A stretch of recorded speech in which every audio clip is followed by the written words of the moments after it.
Yesu ashimwe nanone inshuti zanjye, nejejwe n'Imana mu mutima wanjye, ndanezerewe cyane ko nongeye kubona uyu mwanya wo kuganira namwe ijambo ry'Imana, ijambo ry'ubutumwa bwiza, ijambo ribohora, ijambo rikiza, ijambo rikura umuntu mu rupfu rikamugeza mu bugingo buhoraho.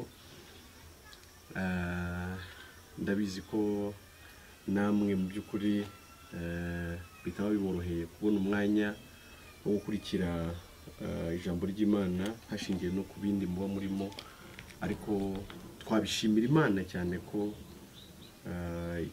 iba yaciye akanzu igatanga uyu mwanya nk'uyu kugira ngo mu by'ukuri tuganire ijambo ry'Imana, tuvuge ku ijambo ryayo, kuko nanone ntabwo twagira ubuzima Imana ishaka tutamenye icyo ishaka mu ijambo ryayo. Ngashimira Imana cyane rero ko muri byinshi biba bidukeneye, muri byinshi tuba tugomba gukora, n'uyu mwanya w'ijambo ryayo mu by'ukuri tutawubura.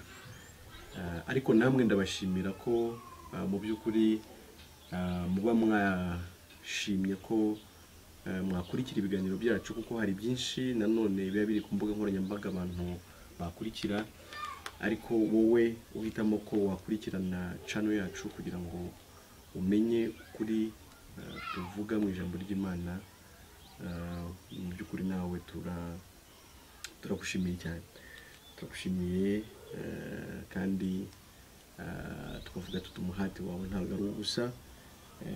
Ku muntu wamaze guhishurirwa ubutumwa bwiza, turakwingingira kugira ngo nanone ubusangize inshuti zawe, usangize abandi. Nawe utari wabuhishurirwa, turagusaba kugira ngo ukomeze ukurikire iri jambo ry'ubutumwa bwiza, kuko Bibiliya ivuga ngo kwizera bizanwa no kumva, no kumva bikaza muri ijambo ry'Imana. Ubwo rero uko ukomeza kumva ni nako uhishurirwa mu byo wumva. Imana ishimwe rero uyu munsi, Imana ishimwe uyu mwanya.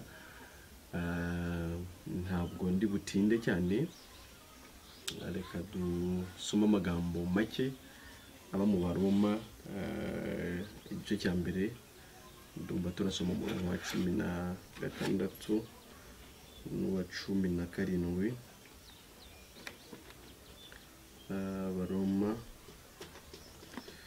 Baroma igice cya mbere umurongo wa 16 n'uwa 17, twihuse cyane twumve ko hatubwira. Haravuga ngo erega ubutumwa bwiza ntibunkoza isoni, kuko ari imbaraga y'Imana ihesha uwizera wese gukizwa, uhereye ku Muyuda ukageza ku Mugiriki, kuko muri bwo ari namo gukiranuka kuva ku Mana guhishurirwa, guheshwa no kwizera kugakomezwa nako, nk'uko byanditswe ngo umukiranutsi azabeshwaho no kwizera. Imana ishimwe cyane. Numva ku mutima wanjye twaganira kuri ayo magambo. Impamvu ni uko abantu benshi ntibazi ubutumwa bwiza icyo ari cyo. Abantu benshi bisanze barayobotse amadini, bisanga barayakuriyemo, bisanga bayasaziyemo, bisanga barahawe n'inshingano zitandukanye, ariko ntibigeze bakizwa kuko batigeze bamenya ubutumwa bwiza. Baraho ariko bategereje no kurimbuka, baraho bafite ubwoba bw'iherezo ryabo, baraho bahora basenga ngo Mana uzaduhe iherezo ryiza, baraho bahora mu kigare, ntibazi iyo bava, ntibazi n'iyo bajya. Ariko Pawulo yandikira Abaroma aravuga ngo warega ubutumwa bwiza ntabwo bunkoza isoni, ngo kubera ko niyo mbaraga y'Imana ihesha uwizera wese gukizwa. Reka mvuge ngo nanjye niyo mpamvu ndahwema kubabwira ibi, niyo mpamvu ndahwema kubabwira ubutumwa bwiza. Ntabwo biteye isoni, guhagarara mu isi imeze gutya, mu isi y'ubuyobe bungana gutya, mu isi y'abantu batazi iyo bava n'iyo bajya, mu isi y'abantu bari gushaka gukira ariko babishakiye ahatariho, mu isi y'abantu bari gushaka icyabageza mu ijuru ariko baciye mu nzira itariyo, mu buyobe bwinshi butandukanye. Ntabwo binteye isoni yo guhagarara mbwira abantu ubutumwa bwiza. Impamvu rero bitantera isoni ni nuko nzi ko ariyo mbaraga y'Imana ihesha uwizera wese gukizwa. Nuko nzi ko nta yindi nzira ihari Imana yagennye umuntu yakirira mu rupfu rw'iteka akajya mu bugingo buhoraho. Nuko nzi ko umunsi wafashijwe n'Imana ikaguhishurira ibimvuga uzabukize kurimbuka, uzaba uvuye mu rupfu ugeze mu bugingo buhoraho. Niyo mpamvu rero ntabwo bintera isoni nanjye kubwira abantu ubutumwa bwiza, kubwira abari mu isi yose ubutumwa bwiza, kuko nzi ko arizo mbaraga, nzi ko ariko gukira, nzi ko ariyo mahirwe yonyine ahari yo kugira ngo umuntu akire ave mu rupfu ajye mu bugingo buhoraho. Ubwo nibwo butumwa bwiza. Ngo muri Bogo mu butumwa bwiza, ngo muri Bogo ngo niho hahishe, cyangwa se muri Bogo niho umuntu ahishurirwa gukiranuka kuva ku Mana guheshwa no kwizera. Ni ikintu gikomeye cyane, ni ikintu umuntu akwiriye gutekerezaho, kuko abantu bose bahora bibaza ngo ese naba umukiranutsi gute? Ese birashoboka ko umuntu aba umukiranutsi ari mwiza? Ndetse abandi bakavuga ngo nta mukiranutsi uri mwiza, ngo n'uhari bwira acumuye 770. None se ubwo nyine uzajya mu ijuru gute? Ijuru ko ari ry'intunganizi, ijuru ko ari ry'abakiranutsi, ijuru ko ari ry'abera, ijuru ko ari ry'abazima, ijuru ni ry'abantu batagira icyaha imbere y'Imana, batabarwaho icyaha imbere y'Imana. Kuko utumvisha ubutumwa bwiza rero, ibyo biracyari amayobera, ibyo biracyari inzozi. Ariko mu butumwa bwiza muri bwo nimo gukiranuka kuva ku Mana guhishurirwa, guheshwa no kwizera, kugakomezwa no kwizera. Mu yandi magambo, niba utari waba umukiranutsi, niba utari waba intungane, niba ukiri wa muntu wumva ukiri wo kurimbuka, niba ukiri wa muntu wumva Imana ikikubara nk'umunyabyaha, ntabwo urumva ubutumwa bwiza.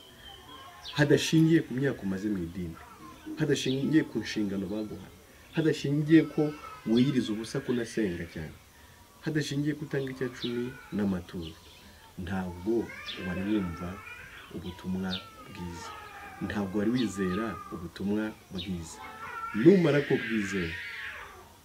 Numara kubwizera uzahinduka intungane, kuko muri bwo hahishurwamo uburyo umuntu yaba intungane, muri bwo hahishurwamo uburyo umuntu yaba umukiranutsi, muri bwo niho gukiranuka kuva.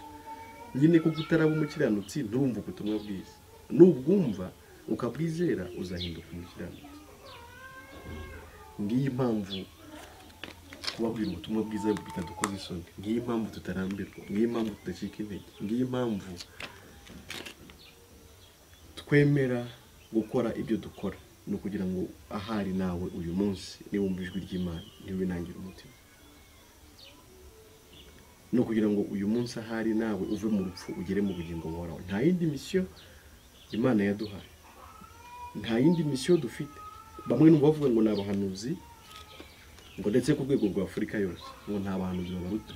Ariko se Bibiliya ivuga ngo amategeko n'ubuhanuzi byayoboye abantu kugeza ku gihe cya Yohana Umubatiza. Uhereye icyo gihe abantu ikintu bakeneye kumva, ikintu abantu bakeneye no ubutumwa bwiza. Ngo umuntu wese atwaranira kwizera ubutumwa bwiza, umuntu wese asiganirwa kwizera ubutumwa bwiza bw'ubwami bw'Imana. Icyo ni cyo abantu bakeneye. Abantu bakeneye ubutumwa bwiza, ntabwo abantu bakeneye ubuhanuzi n'amategeko. Ibyo byarangije umurimo wabyo, ibyo byarangije akazi kabyo, ibyo byarangije gutwara abantu. Ariko kuki ari byo abantu ahubwo bibereyemo muri mu biki? Ubutumwa bwiza ni ubuhishura uburyo umuntu yaba umukiranutsi, Imana ikamwemera. Ese umukiranutsi ni muntu ki? Nabyo reka mbere ngarukeho. Mvuze ngo nakiranutse nawe, nuko hari icyo twari dufitanye ariko kikaza kurangira, nta gukiranukaho. Twakiranutse, twiyunze, byarangiye, ikibazo cyarangiye. Ikibazo umuntu yari afitanye n'Imana cyari iki? Umuntu yari afite ikibazo cy'uko ari umunyabyaha, ariko ubunyabyaha bwe bukaba bukomoka kuri Adamu. Umuntu akavuga ari umunyabyaha ndetse akavuga aciriweho iteka, akavuga ari uwo kurimbuka hashingiye ku gicumuro cy'umuntu umwe ari we Adamu.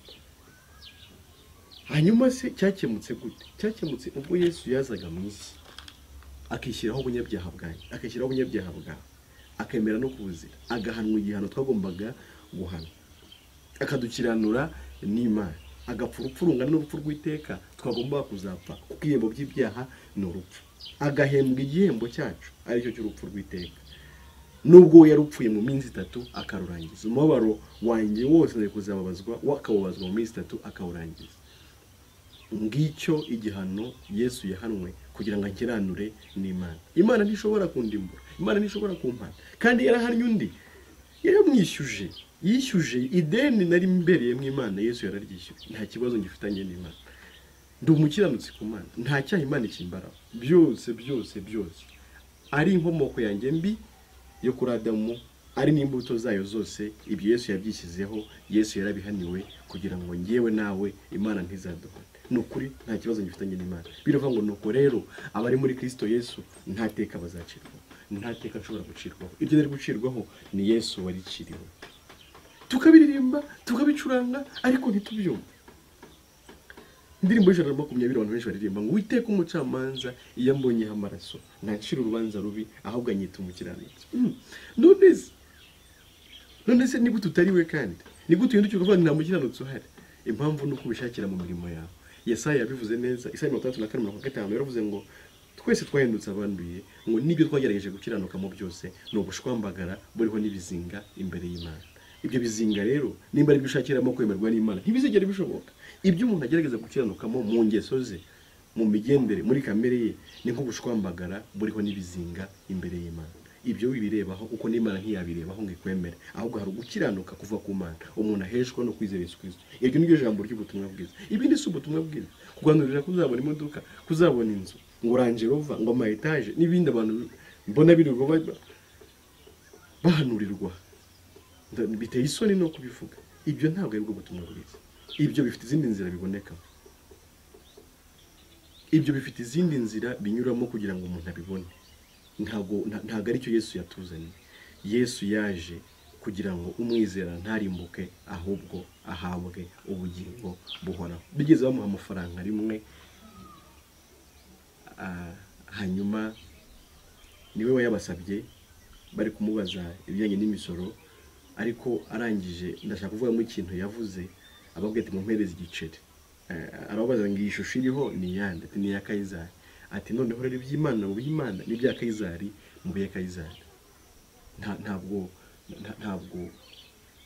Yesu yapfuye kugira ngo tubone amafaranga. Niyo adapfa amafaranga twari kuyabona. Yesu ntiyapfuye kugira ngo twubake amazu, ataranapfa amazu yari ahari.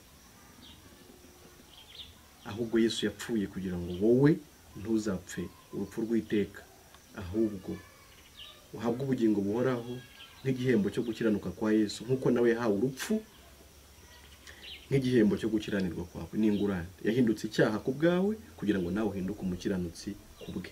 Abakorinto ba mbere 5 umurongo Porito n'Abakorinto ba kabiri, Abakorinto ba kabiri 5 umurongo 21. Ngo utarigeze kumenya icyaha Imana yamuhinduye kuba icyaha ku bwacu, ariko kwari kugira ngo muri we duhinduke gukiranuka kw'Imana. Nawe waba umukiranutsi bigakunda, nawe waba intungane bigakunda. Ubaye intungane ku bwa Yesu atari ku bwawe, nawe uyu munsi wabyemera, Imana ikakubara nk'intungane, niyongere kubara w'icyaha nariwe. Ngo Satani yanyibukije gukiranirwa kwanjye, ashaka kunyihebesha ngo yantumbira mu ijuru, ngo nkareba y'umukiza wanjye wabikuyeho byose, ngo kera yarampongereye ngo nuko sinzarimbuka. Yabikuyeho byose, Imana yarakubabariye. Kuki utemera izo mbabazi? Kuki utemera izo mbabazi? Kuki utemera izo mbabazi? Ko nta yindi nzira ihari, ko nta wundi mukiro uhari, ko nta kundi wajya mu ijuru, ko nta kundi waba intungane. Ni ukwemera ubuntu bw'Imana, ni ukwemera ko wababariwe, ni ukwemera ko Yesu ibyo wabazwaga byose ari we Imana yabibajije, wowe ikakubohora, wowe ikakugira intungane. Ngiryo ijambo ry'ubutumwa bwiza. Ni ijambo bisubiremo rihishurira umuntu uburyo yaba intungane, rihishurira umuntu uburyo yaba umukiranutsi, abazweho gukiranuka kwa Yesu, akaba mu isi ari intungane. Imana itamubaraho icyaha, kubera ko ibyaha byose Imana yakubaragaho yabishyize kuri Yesu kandi yarabimuhaniye. Iryo niyo jambo ry'ubutumwa bwiza, nta rindi. Ibindi byose ni ukubeshya, ibindi byose ni amaco y'inda, ibindi byose ni siyasa, ibindi byose ni urwenya, ibindi byose ni uguhinza, ni ugutera waraza. Ntago ari ubutumwa bwiza. Niyo mpamvu aho wabyumviye bitigeze bikugira umukiranutsi, aho wabikoreye bitigeze bikugira umukiranutsi. Ariko uyu munsi wakwakiriye ubutumwa bwiza, uyu munsi wakwizeye Yesu, kari cyo nkwinginze nawe ukabohoka, nawe ukemerwa n'Imana ukaba mu isi Imana ikubara nk'intungane. Dawidi niko yavuze disi. Pawulo abigarukaho mu Baroma igice cya 4 umurongo wa 7 n'uwa 8 gutyo aravuga ngo Dawidi yavuze amahirwe y'umuntu ngo Uwiteka atabaraho gukiranira. Aravuga ngo hahirwa umuntu wabariye ibicumuro bye byose ibyaha bye bigatwikirwa, ngo hahirwa umuntu Uwiteka atazabaraho icyaha. Wowe ayo mahirwe se sa yawe nawe yakire, ube mu isi warababariye ibicumuro byawe, ibyaha byawe byaratwikiriwe ndetse byarakuweho kuba amaraso ya Yesu Kristo, Imana itakibyibuka ukundi. Izere Yesu tujyane mu ijuru. Ijuru ni rigari, ijuru ni rinini, turakwingingira kugira ngo uze natwe nawe twibanire mu ijuru. Dufite umunezero w'ijuru, dufite amahoro y'ijuru, dufite umutekano w'ijuru. Naho iby'isi byose byakwanga, niko umwanditsi umwe yavuze, aravuga ngo naho imitini itatoha bagahingira ubusa imyelayo, inzabibu ntizera imbuto zazo, n'amatungo agashira mu biraro. Bene magambo bya bindi byose bijya kubeshya ngo ngwino wakire, ngwino wakire, ngwino wakire, ngwino wakire, ibyo si byo bitanga amahoro, naho byose byabura. Nta kizambuza gushimira Uwiteka, ngashimira Imana, nkanezererwa Imana y'agakiza kanjye. Ariko ngakagakiza no kubona ijuru ukiri mu isi, ukaba mu isi uzi neza kuzajya mu ijuru, bitavuye ku buhamya bwa nyuma. Mwonye bavuga ngo wajya gupfa ngo ninde bavuga nge inama takira ngo inama cyo inda nugubeshya, ibyo ntibyakugenda mu ijuru. Ijuru riheshwa no kwizera icyo Yesu yakoze, ukaba mu isi uzi neza ko urifite. Ibyo nibyo byiringiro bidakoza isoni. Nshimiye Imana ko uyu mwanya yawuduhaye. Amazina nk'uko bisanzwe mwavuganaga na Emile Nshimiyimana, muvuga ubutumwa bwiza udashingiye ku idini iryo ari ryo ryose. Singuhamagarira kuyoboka irindi dini, n'iryo wari urimo ntacyo ryari rimaze. Sinakubwira ngo jya mu rindi, ndaguhamagarira kwizera Yesu, icyo Yesu yakoze, icyo Yesu yakoze gusa. Icyo cyonyine, uri wawe mu rugo ukaba uzajya mu ijuru, uri mu isoko ucuruza ukaba uzajya mu ijuru, uri muri ofisi mu kazi ukaba uzajya mu ijuru, uri mu modoka ugenda ukaba uzi ko uzajya mu ijuru, uryamye ukaba uzi ko uzajya mu ijuru, uri mu ndege ugenda ukaba uzi ngo nzajya mu ijuru, uri ku ishuri wiga ukaba uzi ngo nzajya mu ijuru, uri mu murimo uhinga ukaba uzi ngo nzajya mu ijuru. Ntabwo bisaba idini, nta mumaro. Yesu ntabwo yaje kudushingira amadini, ahubwo Yesu yaje gupfa atanga ubugingo bwe kugira ngo acungure ubugingo bwa benshi, nawe ubwawe burimo. Izere Yesu wigire mu ijuru. Ushatse kumpamagara, ushatse gutanga igitekerezo, ushatse kubaza ikibazo, ushatse kujya muri groupe ya WhatsApp, wahamagara 07844257. Uri hanze y'u Rwanda nakamenyetso ko guteranya 250 7 8 kurikirana 42 57. Twiteguye kwakira, twiteguye gusubiza, twiteguye gufasha, kubera ko twaherewe ubuntu kugira ngo natwe dutangire ubundi. Ndabashimiye cyane, ndabanezererwa cyane muri inshuti zanyu. Abantu bari muri Amerika ndabashimira umuhate mugaragaza ukurikije ijambo ry'ubutumwa bwiza. Ndabizi ko mwa muri busy cyane, ndabizi ko aho mukora cyane, ndabizi ko mugira umwanya mukeye, ariko ndabashimira ko mudukurikira. Mbashimira ko kandi mutabyihererana mukabisangiza abantu muri za Canada, abantu muri mu Burayi, abantu muri Aziya, Afrika yose, abantu bari mu Rwanda, abantu bari i Burundi.